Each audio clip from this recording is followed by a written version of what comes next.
बिच्छू के बारे में तो सभी जानते हैं कि ये कितना जहरीला और बदखसलत है। बिच्छू जब किसी शख्स को काट ले तो वो चैन की नींद नहीं सो सकता और दर्द से कराहता फिरता है। इसी तरह बिच्छू की कुछ ऐसी इकसाम है जिनके काटने से इंसान की मौत भी वाक़या हो जाती है।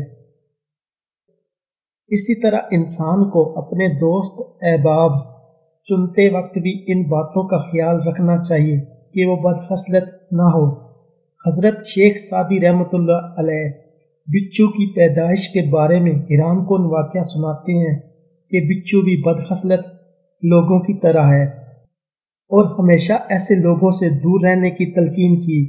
आप रहमतुल्लाह अलैह फरमाते हैं कि बिच्छू की पैदाइश आम जानवरों की तरह नहीं होती, बल्कि जब ये अपनी माँ के पेट में कुछ बड़ा हो जाता है तो अंदर से पेट को काटना शुरू कर देता है और पेट से यूं सुराख करके बाहर आ जाता है। बिच्छू की जिंदगी से यही मुशाहिदा मिलता है कि ये पहले दिन से ही बुराई करता है। यही वजह है कि हर शख्स इससे नफरत करता है और देखते ही इसे मार डालता है। शेख सादी रहमतुल्लाह अलैह ने नहायत आसान अल्फाज में मजलिस यारा के इंतखाब और सोबत से मुतल्लिक बिच्छू की मिसाल देकर अहले अक्ल को शरीफ और बदखसलत की पहचान समझा दी।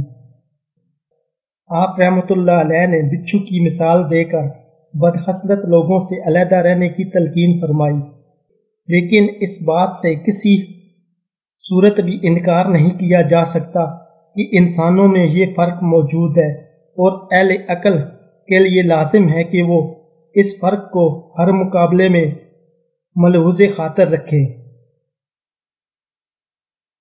दोस्तों, अगर आपको मेरी ये वीडियो पसंद आई है तो आप मेरे YouTube चैनल WR वीडियोज़ को सब्सक्राइब करें और फेसबुक, व्हाट्सएप और ट्विटर पर अपने दोस्तों के साथ वीडियो को ज़रूर शेयर करें। शुक्रिया।